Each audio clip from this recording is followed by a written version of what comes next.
Hello again, this is another little video on the tune My One and Only Love.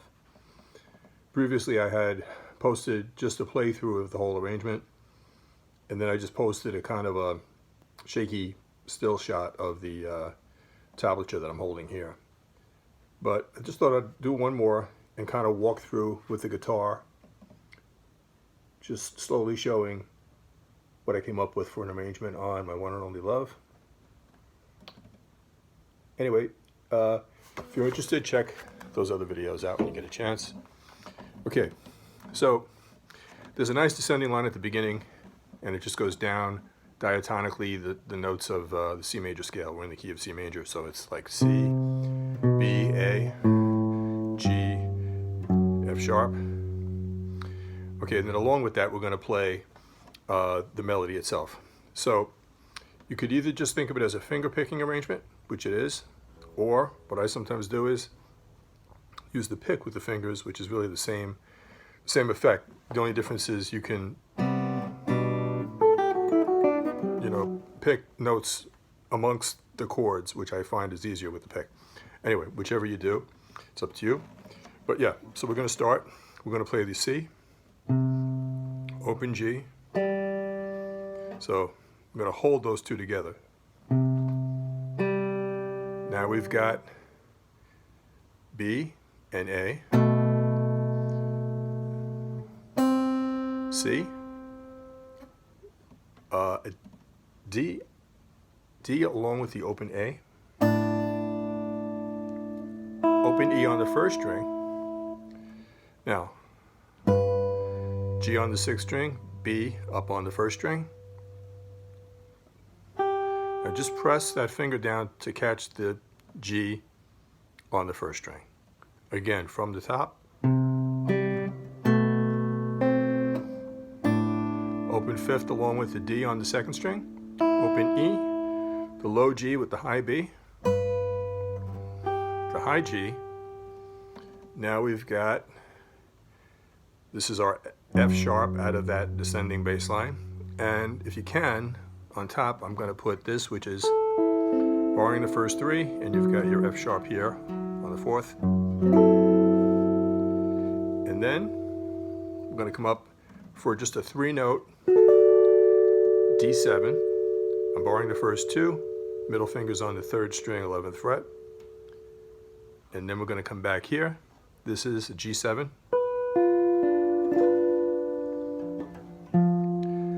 The arrangement I'm working from has G7 with F in the bass. That's why I like throwing in that F there on the bottom. So again, it's G7, F.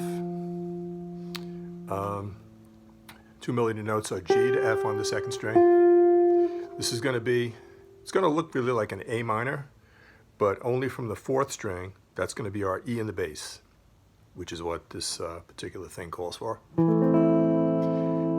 Okay, if you're looking at Real Book Edition 6, it's actually calling for a C with E in the bass.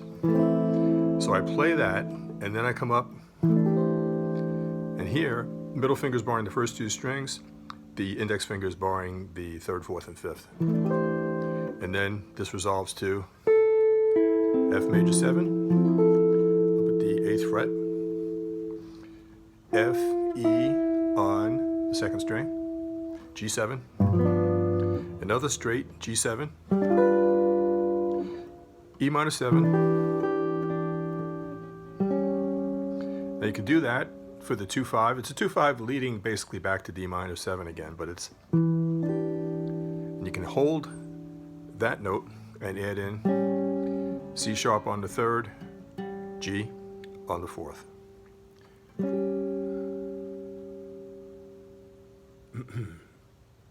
One more time.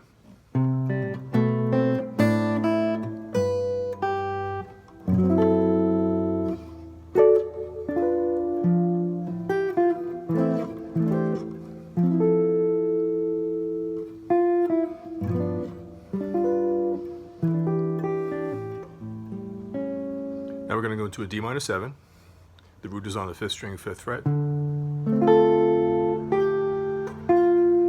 Now we're going to move into, it's actually The lead sheet calls for B minor 7 flat 5, but our melody dictates that it's actually becoming a B minor 11 with this E. Come back, play the 3rd string, 7th fret. Go into a little Hendrix, E7 sharp 9. Then play the open E on the 1st string.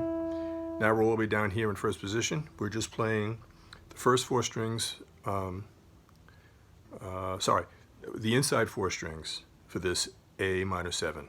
So I have strings 5, 4, 3, 2, and 1. 5, 4, 3, and 2, sorry. And then we've got this little D7. Now continuing, open D, D minor 7, G7, play the D there, it's part of the chord,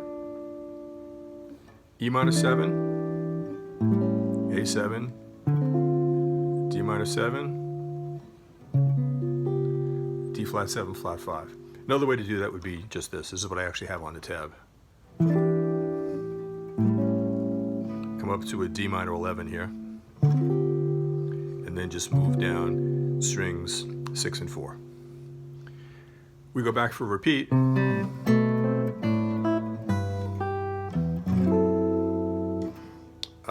Where am I? Right here.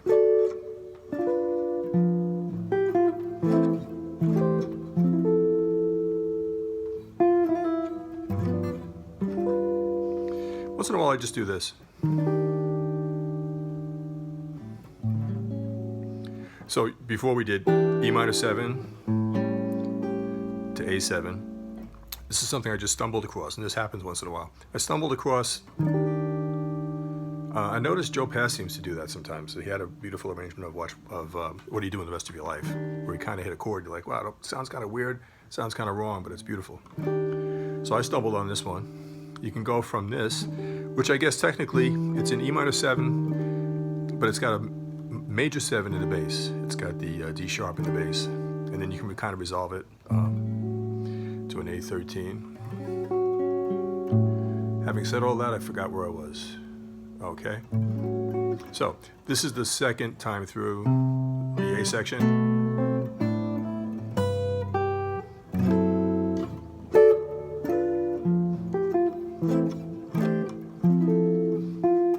We did all this. D minor 7. So you're really just doing a Hendrixy thing here. You're holding the bar chord and then fingering notes to get the melody, which is 1st string A, 2nd string G, down to F. Now it's, the B minor 11. Come back, play the 3rd string. E7 sharp 9, open E, A minor 7. Now the second ending. Open D string, the 4th string, D minor 7.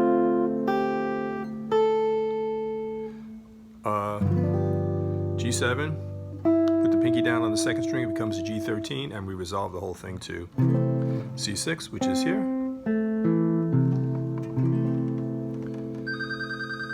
Okay, we'll have to catch them later. Sorry about that.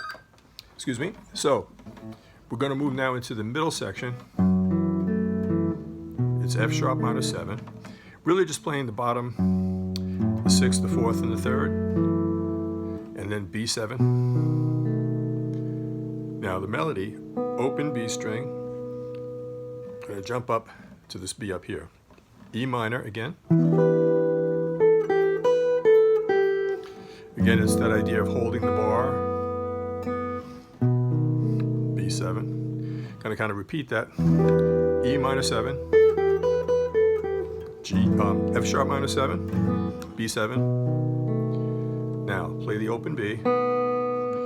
This is very simple. It's the descending line cliche. Got E minor. First 4 strings now we're playing.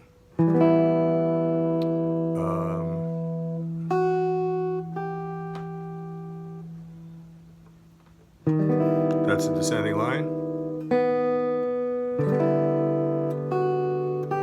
Here's my low note now. D minor 7. This is barring the inside strings. Pinky's on the 3rd string, ring finger's on the 5th.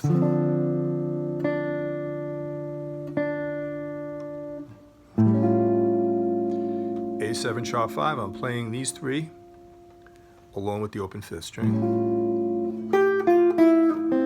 That's just a little melodic fragment there. Back to the D minor 7 that we played. Little D flat 7. Now we repeat from the beginning.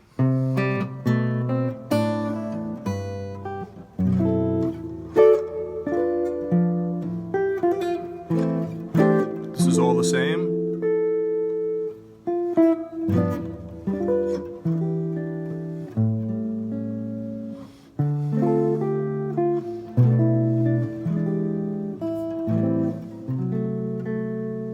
Now we're going to jump down to the coda, which is going to be this. Open 4th string, D minor 7, G, back to F. Now G, 7, flat 9. Now move the first 4-string chunk without the thumb up here, so our top note is the B melody. And then this is an idea I got from Larry Tamanini, I believe the gentleman's name is. I was watching it last week. The final chord is going to be a C6-9. So my normal tendency that I've been doing forever and a day would be like, you know, C major pentatonic, C major 7.